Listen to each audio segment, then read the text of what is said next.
Welcome to the Midnight Workshops. My name is Mr. B in short, and I'm a film producer and director. Just to introduce this series of workshops and why they are called Midnight Workshops is because they are recorded in the middle of the night when everybody else is asleep. The reason being there is less noise around, and I'm trying hard to make sure that I deliver these sort of workshops in very audible format so that it's clear for you to listen and understand. The purpose of the workshops are to help and assist an up-and-coming filmmaker to sort of catapult you to being a film director in the shortest period.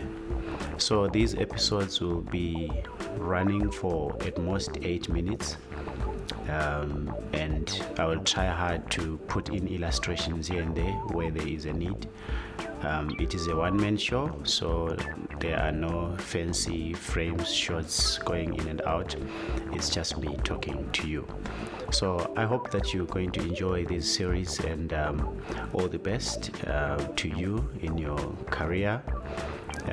If you wish to stay in touch, you can subscribe to this video channel. I'm sure there is a button somewhere down there that's going to say subscribe, and also you can see my Twitter handles and my Facebook page links. Do like my page, do follow me on Twitter, do subscribe to this channel so that we can keep in touch. Otherwise, yeah, it's time to start Midnight Workshops. This is the first episode. This is the era of democracy in independent filmmaking, and I like that statement because it sort of introduces you and gives you comfort that there is nothing that is stopping you from your very first film. You need very, very little. The setup that I've got going on here right now is simple. I'm using a Canon 5D Mark III to record this series, and on top of it mounted is a Zoom recorder, H4n, so the sound from this boom mic is going straight to the Zoom recorder, and from the Zoom recorder straight to the camera, because I don't have too much time to synchronize and what have you. And then I've got a simple light, a red head that is bouncing off the ceiling, and that's it. And with this kind of setup, you can actually shoot a film and use your boom mic for your sound source. So basically, at this day and age, anyone can shoot a film as long as you've got the most basic, even your cell phone, you can shoot a film. So, and hence that's why I say this is the era of democracy in filmmaking. And just so you understand, because my assumption is whoever is watching this video is aspiring to be a film director at some point in their life. The film's value chain, you have to understand where it all begins and where it all ends, if it ever ends, so that you can then understand where you fit in as a film director. So we've got film is split into phases, and I'm just going to play out the phases to you right now in the upcoming images, just so that I don't waste too much time talking to you.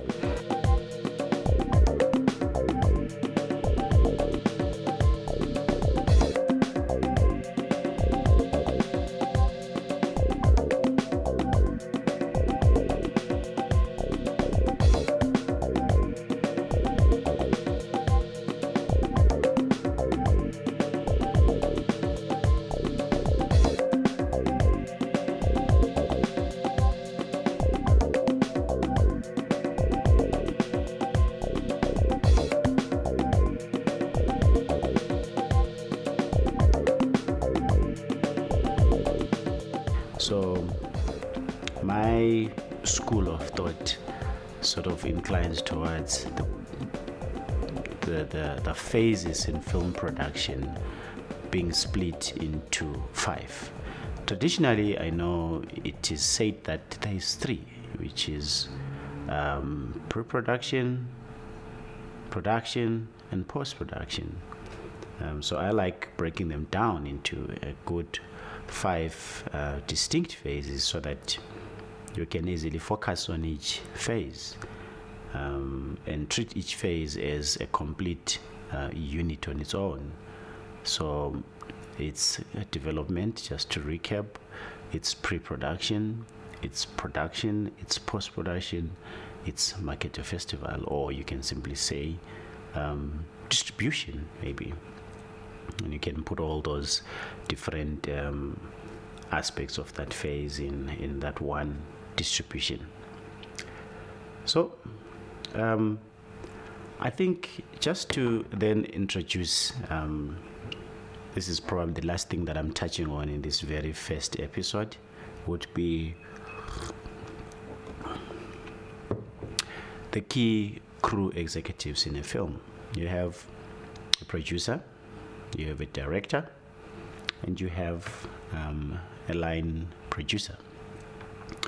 I think with those 3 main people, probably the most important people, or the top executives, the producer is one who goes out to get projects, to identify certain projects that can be made into film, and then the producer has to look for the money, look for finance for the film, and then from there, when it's procured, when it's got a good project, it's a good script, and it's got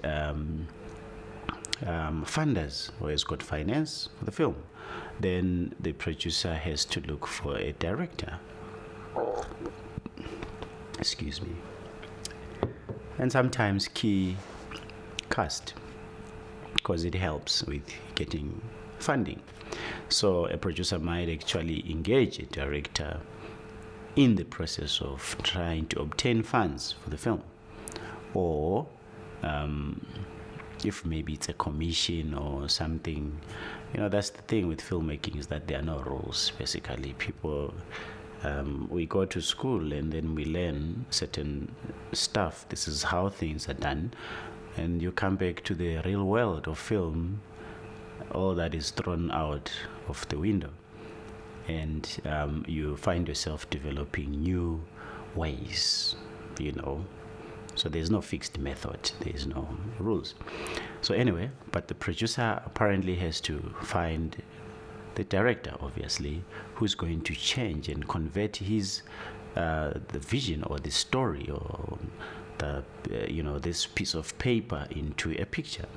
And hence why films are often referred to as the director's film. You see, a film by you, a George Lucas film, a